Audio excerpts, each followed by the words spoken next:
اهلا بيكم معايا في فيديو جديد. اخر يوم في السنه، كل سنه وانتم طيبين.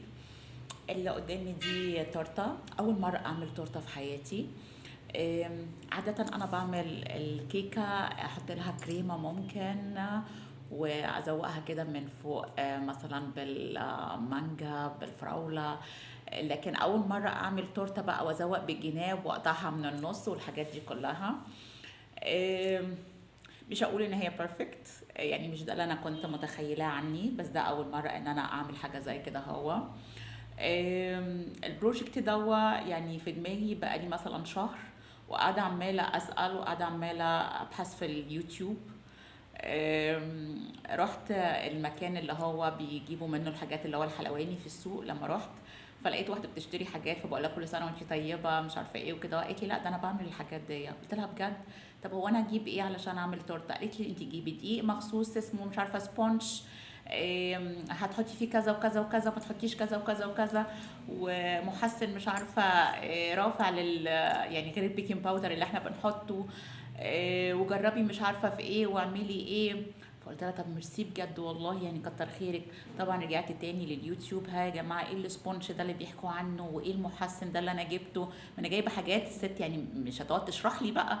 فقعدت ابحث وابحث لغايه ما عرفته، وقلت اجرب في كميه صغيره ربع كيلو. عمل لي الصينيه دي. طبعا انا ما عنديش صينيه اللي هي العاليه، بتبقى صغننه كده وعاليه، ويعني لسه ما عنديش انا الامكانيات. وانا عندي مشكله كمان في ان انا ازوق بالاقماع. يعني انا جبت مره قمع كان بلاستيك كده هو، فما كانش حلو. فقاعده عماله اقول طب ما هتعملي ايه؟ فقاعده عماله اشوف اقماع بيعملوها الاكياس اللي هي بتاعت القمع دي من اكياس البلاستيك، وازاي تعمليها تقصيها وانتي تعمليها في البيت. المهم جربت، فالقمع بتاعي اللي عندي لا مش قد كده هو. فرحت لجارتي اللي جنبي حتى ما كانتش موجوده، فجوزها قال لي انت عايزه ايه؟ قلت له انا عايزه يعني حاجه في المطبخ وكده. قال لي قولي قولي بس. قلت له عايزه قمع الصراحه. قال لي طب استني، هو اللي هو بيبقى ميتال كده؟ قلت له اه. فمامي جاب لي كيس كده هو زي كيس بالظبط اللي عندي. المهم عملته كده. طبعا مش متمكنه خالص، يعني لسه ما فيش اي تمكن.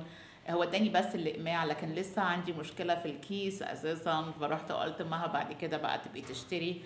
أم، احنا ممكن نجيب تورته من بره عادي، ما فيهاش اي مشكله. صحيح هي غاليه زياده عن اللزوم، لكن كمان انا عشان بقيت استطعم الحاجه اللي انا بعملها، لان انا بحط فيها حاجات انا اللي عارفه ان انا بحطها. فانا الصراحه الكيكه بتاعت بره ما بتستهونيش، او التورته بتاعت بره اساسا ما بحبهاش الصراحه. فانا عايزه اعمل حاجه تكون حلوه وفي نفس الوقت شكلها حلو. فقلت خلاص انا هجرب ولما الواحد بيجرب في حاجة يا جماعة، الواحد لازم يحترم ان دي اول مرة. يعني انا بعد ما زوقتها وكده قلت معها ما هياش واو، بس انا عرفت استخدم القمع بتاع الست، وهو برضو مش قد كده هو. يعني انا رحت قلت بعد كده انا عايزة القمع اللي هو فتحته ضيقة قوي، بحيث ان هو يطلع لي الحاجة مظبوط زي ما انا عايزة. وانا امبارح نازله بشتري طلبات، قلت انا ممكن اجيب البسكوت واعمل بيه الجناب. دي كانت فكره كده جايه لي كده هو. امبارح وانا بشتري الفراوله، كل العبوات كيلو، انا مش عايزه كيلو. فقلت للولد كده صغير، قلت له انا عايزه اعمل تورته، وعايزه الجواف الفراوله فيها تبقى جامده علشان تستحمل، يعني مش عايزاها يعني مستويه او كده اهو.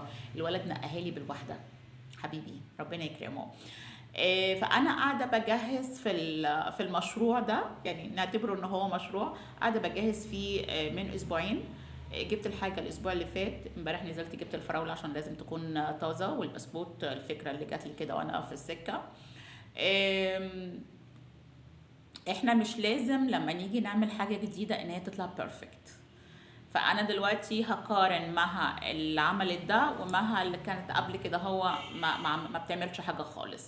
فانا بالنسبه لي النتيجه دي لا برافو. دي اول حاجه. تاني حاجه، انا يعني هدوقها طبعا النهارده، بس انا حاطه فيها حاجات حلوه الصراحه، يعني فاكيد هيبقى طعمها حلو. فانا لو عجبتني الفكره فانا ممكن ان انا ابدا اجيب الادوات.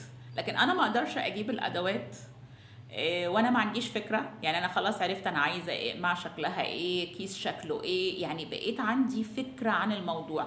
لو كنت اشتريت قبل ما اعمل التورته دي الادوات، زي ما زمان مثلا اشتريت القمع اللي انا قلت لكم، القماع اللي هي يعني ده ست كامل، لا ما كانش عندي فكره ومش فاهمه، فاشتريت اي حاجه وانا مش عارفه هي دي كويسه ولا مش كويسه. فانا النهارده لما جربت بايديا، فبقت عندي خبره ان انا ممكن اجيب ايه اللي اجيبه كويس. وفي نفس الوقت انا مش عارفه برضو، يعني انا هدوقها النهارده واشوف الدنيا ايه، فهل انا هبقى متحمسه ان انا اعمل حاجه زي كده هو في الايام اللي جايه؟ انا كده كده باكل اكل صحي النهارده طبعا اكسبشن، وكل سنه واحنا طيبين. آم، لكن انا ممكن مثلا اعمل لاعياد الميلاد، تبقى يعني بتبقى حاجة لطيفة يعني، فواي نوت ان انا اجيب الادوات بتاعتها. لان انا برضو زمان كنت بجيب الادوات بتاعت الحاجات لاول مرة، و اعملها مره وبعد كده هو خلاص يعني ما تستهونيش، او احس ان انا لا مش عايزه اعملها. فقلت طب والحاجات اللي انت عملتيها دي يا ما هتوديها فين؟ يعني بقت كركوبه عندك، او بقى تقعد تشوف حد اذا كان عايز يعني يستفيد منها او كده. هو بس يعني القصد ان الواحد لما يجرب حاجه جديده، اول حاجه يستعد ليها. مش عايزه اقول لكم ان الاسبوعين دول كانوا اسبوعين حلوين قوي. مش حلوين يا جماعة حلاوة ان انا اكتشفت اساسا سر القنبلة الذرية، ولا عرفت نجحت في تخصيب اليورانيوم ولا بستعد لاستلام جائزة نوبل المهبول عليها ترامب. لا، هي ان انا هعمل حاجة ليا اول مرة اعملها، متحمسة جدا ليها. حاجة بسيطة جدا، حاجة كان ممكن اشتريها من بره، بس انا عايزة اعملها بنفسي. قاعدة بتعلم من اليوتيوب وبشوف الدنيا شكلها ايه، قاعدة عمالة احضر الخطوات، لان دي ليها خطوات. يعني مثلا الكيكة السبونج لازم تتعمل قبلها بيوم، فانا مثلا عاملاها يوم الاثنين، امبارح زوقتها عشان تتحط في التلاجة حلو. فانت يعني بتعملها على خطوات، بتدرس الخطوات بتاعتك. هي حاجة هايفة تبان ان هي هايفة، بس انا لو قلت لكم قد ايه انا كنت مبسوطة وانا بذاكر ليها من اليوتيوب، لو قلت لكم قد ايه انا مبسوطة وانا بقى امبارح قاعدة بعك فيها عك. اول امبارح لما الكيكة يعني نفشت كده وبقت حلوة كده، قلت واو عملتها. آم، ففي حاجات كتيرة يا جماعة صغيرة جدا، في استكشافات تبان ان هي هايفة، بس قد ايه بتعمل لك فرحة. مش الفرح تخصيب اليورانيوم، لكن احساس لطيف. يعني انا بقالي اسبوعين يعني بذاكر في القصة دي ومبسوطة قوي. دوروا على الحاجات اللي هي الصغيرة جدا جدا اللي بتسعدكم، ذاكروا لها. قارنوا نفسكم بمستواكم قبل كده ومستواكم النهارده، مش بالناس البروفيشنال اللي بتعمل الحاجات. انا مش بروفيشنال وانا لسه ببتدي اول مره، فبالنسبه لي النتيجه مرضيه جدا. حتى النهارده نزلتها على الفيسبوك رغم ان انا شايفه ان هي بشكلها يعني مش واو، لكن اتس ماي فيرست تايم يعني. فانا بحتفل بالمره الاولانيه ليا. هدوقها النهارده واشوف هل مها انت نجحتي فيها، طعمها حلو، تستاهل. فهنزل اجيب بقى ادوات كده صغيره بحيث ان انا ما اكلفش نفسي مره واحده حاجات كتير. أم، انا يعني مش يعني انا بعمل الفيديو ده عشان اقول لكم قد ايه الحياه بسيطه جدا، قد ايه التاثير بتاع الحاجات البسيطه ممكن يسعد.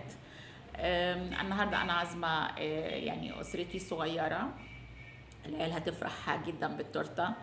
عامله محشي برضو بحضر له من اسبوع.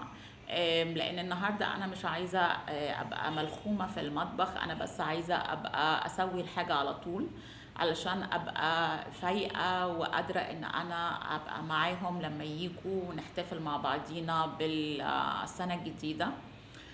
سنة يا رب حلوة عليكم، سنة جميلة، سنة كلها فيها وعي، كلها فيها خير ووفرة. سنة واحنا أقل قلق، واحنا أكتر إيمان بنفسنا، إيمان بربنا. سنة أتمنى فيها الأمان لمصر. لأن أنا لو مصر مش كويسة أنا ما ببقاش كويسة الصراحة I must say يعني. وما كنتش اعرف ان انا يعني مش وطنية، بس يعني ده اللي انا اختبرته. فانا بتمنى كل الخير لبلدنا. وبقول لها بحبك يا مصر، وكل سنة وانتي طيبة، وكل سنة وانتي عمرانة، وكل سنة واحنا في امان في حضنك. كل سنة وانتوا طيبين. احتفلوا ولو بحاجات صغيرة جدا، حتى لو كنتوا وحديكوا يا جماعة احتفلوا، اعملوا كب كيك صغيرة ان شاء الله في الميكروويف، وحطوا عليها اي شوكولاتة سيحوها. اتفرجوا على حاجة في التلفزيون حلوة النهاردة. اعملوا اجواء، ولعوا شمع. اعملوا اجواء لنفسكم. يعني انا مش خاصه باليورانيوم الصراحه، خلاص يعني توليت بالنسبه لي ان انا خاصه باليورانيوم. لكن انا عملت النهارده كيكه حلوه ان شاء الله، او تورته حلوه ان شاء الله. وحبيت ان انا اعمل الفيديو ده ليكم، واقول لكم كل سنه وانتم طيبين. باي باي.